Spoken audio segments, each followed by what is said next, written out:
Monday ఎండలో Monday ఎండలో వామ్మోయ్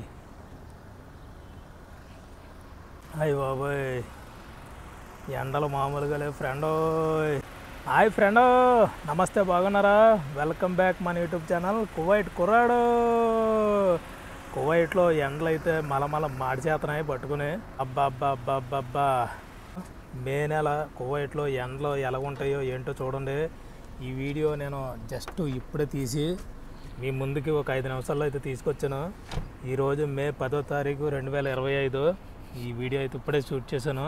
fresh video చూడండి, ఎండలు ఎలాగైతే ఉన్నాయో. అబ్బా బాబా బాబా బా, మామూలుగా లేవు అమ్మా. చూడండి ఫ్రెండ్, ఎలా ఉందో ఎండ. సూర్యుడు ఎక్కడున్నాడు? వావ్, సూర్యుడు.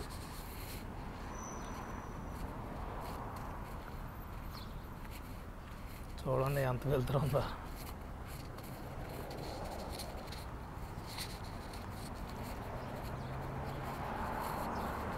ఇక్కడే ఇలాగ ఉందంటే సిటీల్లోనూ ఈ ఊర్లోనూ ఎడారిలో ఇంకెలాగ ఉంటుందో బాబోయ్ వేడి. అసలు ఈ ఉష్ణోగ్రత టెంపరేచరు ఎంత ఉందో ఏంటనేసి చూద్దాం. కువైట్లో ఇంకా స్కూళ్ళు కాలేజీలు రన్నింగ్లోనే ఉన్నాయి, సెలవులు ఇవ్వలేదు, హాలిడేస్. మన ఏరియాలో అయితే ఈ పాటికి సెలవులు ఇచ్చేసి ఉంటారు, మే నెల ఎండాకాలం సెలవులు. కువైట్లో అయితే ఇంకా స్కూళ్ళు కాలేజీలు అయితే ఉన్నాయి, ఇంకా హాలిడేస్ అయితే ఇవ్వలేదు. చూద్దాం అసలు ఇప్పుడు టెంపరేచరు ఎంత ఉంది ఏంటనేసి ఈరోజు కార్లు అయితే చూపిస్తుంది, చూద్దాం. బా, కారు కాలిపోతుంది. రీడింగ్ ఎంత ఉందో చూద్దాం. ఈరోజు ఎండ ఉష్ణోగ్రత ఇది కనపడుతుందా?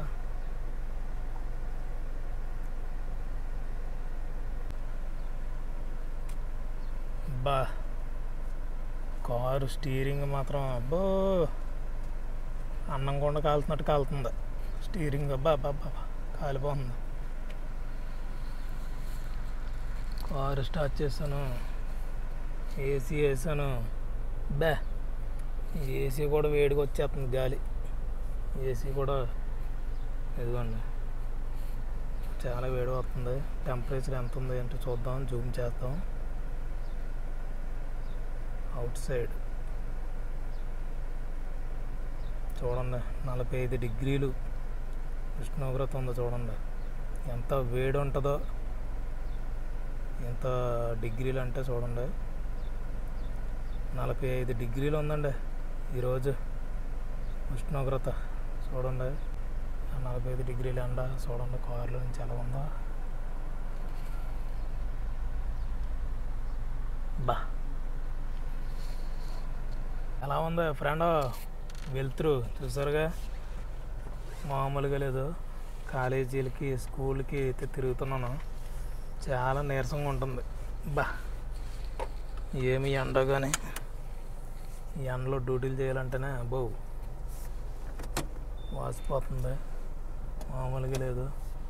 డ్రైవింగ్ చేసినప్పుడు, కారు డ్రైవింగ్ చేసినప్పుడు, లారీ డ్రైవింగ్ చేసినప్పుడు, బస్ డ్రైవింగ్ చేసినప్పుడు కంపల్సరీగా సీట్ బెల్ట్ అయితే పెట్టుకోండి. బైక్ మీద డ్రైవింగ్ చేసినప్పుడు, ట్రావెల్ చేసిన వాళ్ళు కంపల్సరీగా హెల్మెట్ పెట్టుకోండి. ఇద్దరు వెళ్తే ఇద్దరు కూడా హెల్మెట్ పెట్టుకోండి, ముగ్గురు వెళ్తే ముగ్గురు పెట్టుకోండి, నలుగురు వెళ్తే నలుగురు కూడా పెట్టుకోండి. యాక్చువల్లీ బండి మీద వెళ్ళే వాళ్ళు ఇద్దరే వెళ్ళాలి పర్మిషను. ఇంకా అంతకన్నా ఎక్కువ వెళ్తే కనుక వాళ్ళందరూ కూడా హెల్మెట్లు పెట్టుకుని అయితే బండి మీద ట్రావెలింగ్ అయితే చేయండి. చూడండి ఎలా ఉందో పరిస్థితి, కనపడుతుందా? కారులో కూర్చొని ఏసీ వేసినా కూడా అస్సలు కూలింగే రావట్లేదు. ఇలా ఉంది ఎండాకాలంలో పరిస్థితి. కువైట్లో చాలా దారుణంగా ఉన్నాయి ఎండలో. ఈ ఎండాకాలంలో మన బాడీని చల్లపరిచే ఐటమ్స్ అయితే ఏవైతే ఉంటాయో అవన్నీ కూడా తాగి తిని ఆరోగ్యంగా ఉండాలని, మీ యొక్క మంచి భవిష్యత్తు కాపాడుకొని హ్యాపీగా ఉండాలని మనస్ఫూర్తిగా కోరుకుంటున్నాను.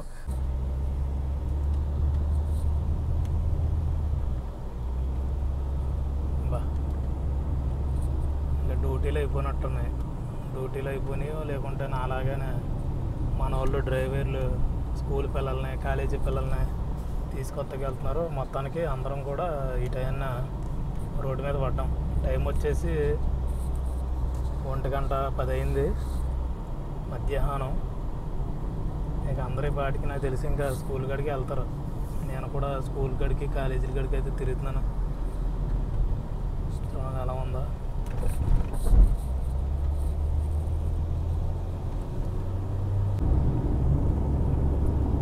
నేనైతే కువైట్లోనే చూశానండి. మే నెలలో కూడా కాలేజీలు స్కూళ్ళు ఉండడం. మన ఏరియాలో అయితే ఉండవు. ఈ పాటికి సెలవులు ఇచ్చేస్తారు.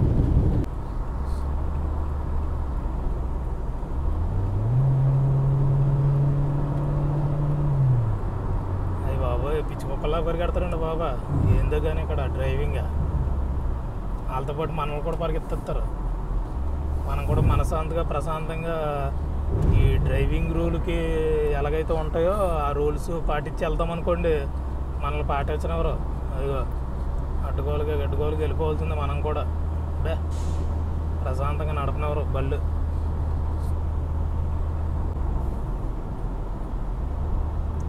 ఉరుకులతి పరుగులతి అన్నట్టే ఉంటుంది కారు ఎక్కమంటే రోడ్డు మీదకి వచ్చి. అదిగోండి దూసుకుంటూ వచ్చేందుకు ఎక్కడికి వెళ్తాడు అది చూసారా, చూడండి. ఇంకేం లాభం, వీళ్ళ ఫైన్లు పెట్టి 150 దినార్లు 30,000 40,000 ఫైన్లు. ఈ ర్యాష్ డ్రైవింగ్ చేసిన, స్పీడ్ లిమిట్ దాటినా చాలా ఫైన్లు ఉన్నాయండి బాబా.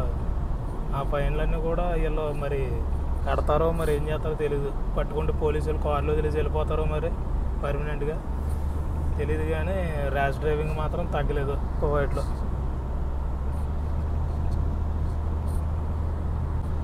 కొంతమంది కువైట్ వాళ్ళు కార్లు ఎక్కిన తర్వాత కార్ల మీద చూపిస్తారు ప్రతాపం, దమ్ము అంతా కూడాను. మరి ఇంట్లో పిల్లల మీద కోపాలు, భార్య మీద కోపాలు కారు ఎక్కిన తర్వాత చూపిస్తారే వీళ్ళు. అయ్యి బాబోయ్, చాలా మెంటల్గా తోలుతారు కారు. చాలా జాగ్రత్తగా ఉండాలి కార్లు తోలినప్పుడు.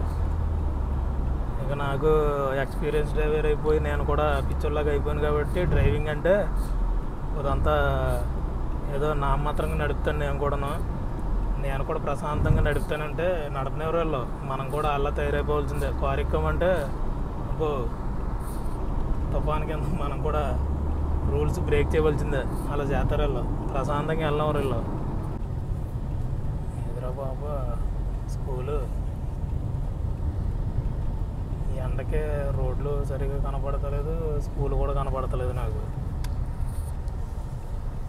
అదిగోండి స్కూల్. అదిగోండి పార్కింగ్ ఖాళీ ఉందా? పార్కింగ్ ఖాళీ ఉంటే పార్కింగ్లో పెట్టాలి. లేకుంటే పోలీసు వాళ్ళు వెనకాల వచ్చేసి పైన వేస్తారు బాబు. పార్కింగ్ లేకపోతే ఇలాగ గుండ్రంగానే తిరగాలి కారుకి. దొరికింది పార్కింగ్ చేద్దాం.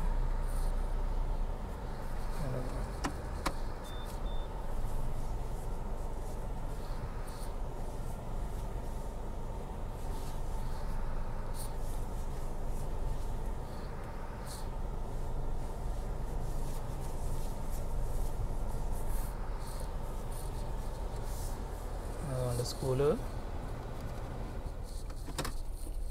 కాడికి వచ్చాం పిల్లల్ని తీసుకెళ్తాకే. మార్నింగ్ దింపేసాను. ఇప్పుడు ఆఫ్టర్నూన్ మధ్యాహ్నం నుంచి ఇంటికి తీసుకెళ్తాకు వచ్చాను. చూసారా ఫ్రెండ్, కువైట్లో కూడా ఇంకా స్కూల్ అనేవి రన్ అవుతున్నాయి. మన ఏరియాలో కూడా సెలవులు ఇచ్చారా లేదంటే స్కూలు ఇంకా జరుగుతున్నాయి అనేసి కామెంట్ అయితే చేయండి. దాదాపుగా ఈ నెలాఖరులోపు సెలవులు అవ్వచ్చు. కువైట్లో డ్రైవర్లకి బయట రూమ్ ఇస్తే కనుక ఇలా ఉంటుంది బిజినెస్, వ్యాపారం.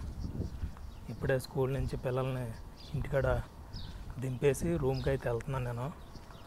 చూడండి ఎవరు ఉండరు రోడ్ల మీద, ఎవరు ఉండరు. శుభ్రంగా అదే రూమ్ కాడ కువైట్ వాళ్ళ ఇంట్లోనే రూమ్ ఇచ్చారనుకో, కారు పార్క్ చేసేసి ఇంటి దగ్గర లేకుంటే ఎక్కడ దిక్కు నెడతారు ఖాళీ లేక మసీదులు కాడ రోడ్ల మీద పక్కంట అక్కడ పెట్టేసి వెంటనే రూమ్కి వెళ్ళిపోతారు. అది కష్టమే, ఇది కష్టమే. బయట రూమ్లో ఉన్న కష్టమే, కువైట్ వాళ్ళు రూమ్ ఇచ్చినా అక్కడ కూడా కష్టమే. రెండు ఒకటే ఉంటాయి. చూడండి, రూమ్కి వెళ్ళే మార్గ మధ్యంలో దారిలో ఎలా ఉందో ఏంటో సిచ్యువేషన్ చూద్దాం. ఏకి ఆద్మీ నయ్యే, ఏకి పెట్టనయ్యే రోడ్డు మీద చూడండి. ఆఫీసుల కాడ కానీ స్కూల్ కాడ కానీ ఒకవేళ ఇలా వర్క్ చేసే కాడ అక్కడ కారు ఎక్కుతారు, ఇంటి ముందు కారు దింపుతారు, కారు ఆపేస్తారు, వెంటనే లోపలికి వెళ్ళిపోతారు, ఏసీలు వేసుకొని మంచిగా ఉంటారు. ఎంత ఎండ కాసినా ఎంత వర్షం వచ్చినా నో ప్రాబ్లం, ఎవరింట్లో వాళ్ళు మంచిగా ఏసీ వేసుకొని పడి ఉంటారు. నలిగిపోయేది మనమే, పనిచేసే వాళ్ళమే.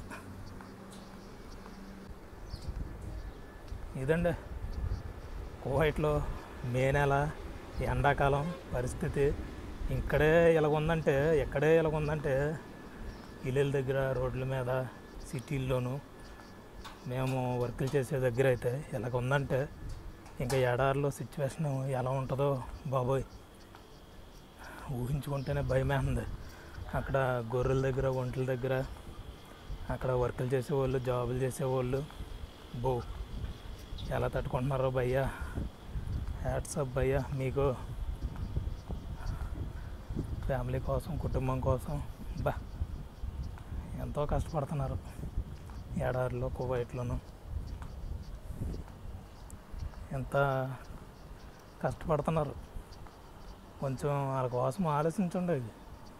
పంపించే డబ్బుల్ని వృధా చేసుకోకుండా అప్పులు, మీ ఫుడ్ ఖర్చులు, స్కూల్ పిల్లలకి ఫీజులకి, అన్నిటికి అన్నీ మెయింటైన్ చేసుకుని ఆ డబ్బుని వృధా చేయకుండా కాపాడండి. కొంతమంది వృధా వేస్ట్ ఖర్చులు పెట్టేసి తర్వాత ఏదైనా ప్రాబ్లం వస్తే ఇంటికి వచ్చిన తర్వాత పట్టించుకుని నాదిరి ఎవరు ఉండరు. అది దిక్కుదనం ఉండదు. ఎలా ఉందో ఫ్రెండ్ మొత్తానికి అది.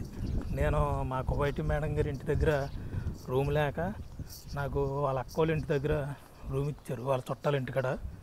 అక్కడి నుంచి ఇక్కడికి రావాలంటే దగ్గర దగ్గర నడుచుకుని 15 నిమిషాల నుంచి 20 నిమిషాలు టైం పడుతుంది నడుచుకుని వెళ్ళడానికి. కారు అయితే 5 నిమిషాలు వెళ్ళిపోవచ్చు. ఇంకా నేను అడ్డదారులు బట్టి వెళ్ళిపోతాను, సొందులంట పక్క పల్లెటూరు కదా. చిన్నప్పుడు దొంగ పోలీసు ఆట ఆడి ఎక్కడ సొందులు ఉన్నాయి, ఎక్కడ దొడ్డుదారులు ఉన్నాయని ఎత్తుక్కుంటూ వెళ్ళిపోతాను. అది దాని గురించి కొంచెం తొందరగా వెళ్ళిపోతాను. అమ్మ, జమ్యాకి వెళ్దామని తిరిగాను రౌండ్. జమ్యాకి వెళ్ళి చిన్న మజ్జిగ బాటిల్ తీసుకుని తాగాలండి బాబా, చాలా వేడి చేసేసింది. నా నీడ చూడండి ఎలా ఉందో. ఇది నా నీడ కనపడుతుందో చూడండి, ఎలా ఉందో, ఎంత క్లారిటీగా కనపడుతుందో. బా మే నెల ఎండాకాలంలో నీడ చూడండి ఎలా కనపడుతుందో క్లారిటీగా. జమ్యాకి వచ్చాను, కొట్లు ఏంటి, ఇంకా మీ సైడ్ ఏమంటారు బకాలాలో ఇదంటారు అబ్బా. ఇప్పుడు మన ఏరియాలోనూ ఒక ఏరియాలో ఒక పేరు ఉంటుంది కదా, ఇక్కడికి వచ్చాం. ఏమున్నాయి, జ్యూసులు, ఇక డ్రింకులు, కూల్ డ్రింకులు, రెడ్ బుల్లు, ఇవన్నీ ఉంటాయి. మనకి కావాల్సింది మజ్జిగ బాటిల్ తీసుకుని చిక్కేస్తే బెటర్. ఇదిగోండి మజ్జిగ. ఇంకా దీంట్లో మనం సాల్ట్ కానీ, షుగర్ కానీ, ఇంకేంటి వాటర్ కానీ ఏం కలుపుకో అవసరం లేదు. ఆల్మోస్ట్ అన్నీ మిక్సింగ్ అయితే ఉంటాయి. ఇక మనకి ఏమైనా కావాలితే కనుక ఉప్పు, పంచదార ఇంకేమన్నా ఎక్కువ కావాలితే కనుక లైట్గా కలుపుకొని తాగొచ్చు. ఈ మూత తీసుకుని తాగొచ్చు డైరెక్ట్. జమ్యా దగ్గర మజ్జిగ తీసుకుని ఇక రూమ్కి అయితే బయలుదేరాను. మళ్ళీ నడకైతే కొనసాగిస్తున్నాను. చూడండి ఎలా ఉన్నారు కార్లు. ఇంకా అయిపోయిన డ్యూటీ. ఇప్పటికి టైం వచ్చేసి మధ్యాహ్నం 2:30 అవుతుంది. ఇక ఆల్మోస్ట్ స్కూళ్ళు, కాలేజీలు అయితే ఇంకా సాయంత్రం నుంచి తీసుకొస్తారు. సాయంత్రం 5, 6 అవుతుంది. ఇంకా ఆల్మోస్ట్ వీళ్ళకి పోలీసులు, ఆర్మీ వాళ్ళు ఎక్కువ ఉంటారు కాబట్టి ఈ పాటికి ఇంకా డ్యూటీలు అన్నీ కూడా కంప్లీట్ చేసేసుకొని ఎవరింటికి అయితే వాళ్ళు వెళ్ళిపోయారు. నేను కూడా మా రూమ్కి వచ్చేసానండి. ఈమె ఎవరో లోపలికి వెళ్తావమ్మా, గేట్ తినా, సరే తెస్తున్నావు. ఇంకా మా రూమ్లో ఉన్న వాళ్ళు ఇంకా కొన్ని ఏమైనా తింటాకి ఎడతా ఉంటారులేండి. ఇక్కడ కువైట్లో పిల్లలు ఎక్కువ ఉంటాయి. తాళం మీద రా కంగారు పడుకో, రేపు గుచ్చిపోద్ది నీకు. ఒక దోకుని ఇలా ఉంటాయి. నాడు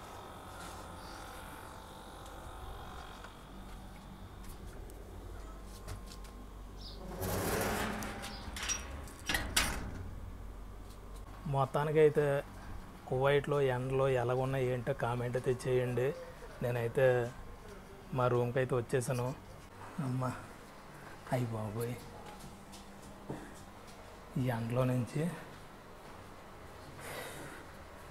రూమ్కి వచ్చినప్పటికే ప్యానల్ వేసి వచ్చింది. 180 ml ఇది.